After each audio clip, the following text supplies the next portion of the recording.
कथित पत्रकार से जमीन के अवैध कारोबार तक कमलेश ने काले धंधे में लंबा सफर तय किया है। बताया जा रहा है कि कभी एक हिंदी दैनिक अखबार में फोटोग्राफी करने वाला कमलेश धीरे धीरे अधिकारियों को शीशे में उतारने लगा था। कार्यक्रमों में फोटो खींचते खींचते कब उसने सरकारी बाबुओं को लपेटना शुरू कर दिया, किसी को कानो कान भनक तक नहीं लगी। ब्यूरोक्रेट्स की जुगाली से होते हुए उसने कब जमीन की दलाली शुरू कर दी, समझ नहीं आया।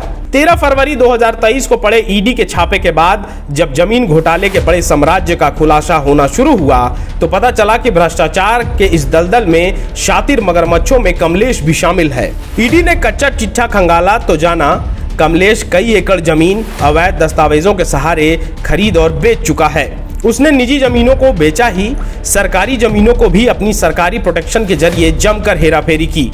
उसने सरकारी अधिकारियों के संरक्षण का फायदा उठाकर करोड़ों कमाए।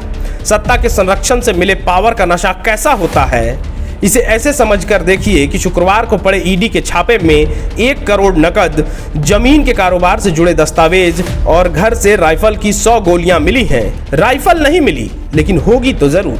गौरतलब है कि ईडी ने जब जमीन के अवैध कारोबार के सरगना अफसर अली के ठिकानों पर छापा मारा था, तब वहां मिले दस्तावेजों से कमलेश के बारे में सुराग मिले थे। ईडी ने कई बार उससे पूछताछ के लिए समन भेजा, लेकिन वह और वक्त देने की मांग करते हुए टालता रहा और फिर भाग गया। अब भी वह ईडी के रडार से बाहर है। कमलेश का इतिहास जानने वाले सूत्रों के अनुसार कमलेश ने पत्रकारिता के दौरान ही ब्यूरोक्रेसी में पहचान बनाई और फिर उसे पकड़ में तब्दील किया। आलम ऐसा हुआ कि उसने धीरे धीरे लाइजनिंग शुरू कर दी। सत्ता से लेकर ब्यूरोक्रेसी तक में धीरे धीरे छोटे से लेकर बड़े अधिकारियों तक के लिए पैरवी करनी शुरू कर दी। वो अधिकारियों का चहेता बना और इसी का सहारा लेकर जमीन का अवैध कारोबार करने लगा।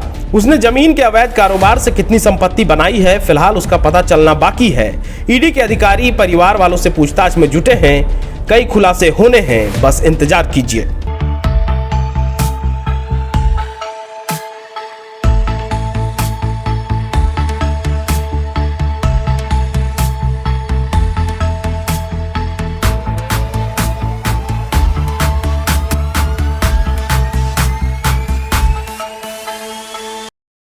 बायोम मेडिकल प्रिपरेशन का एकमात्र संस्थान जहां है complete digital classrooms, individual doubt counters, video lectures, student tracking system, library facility, 100% result oriented rankers batch, study package and class notes in PDF।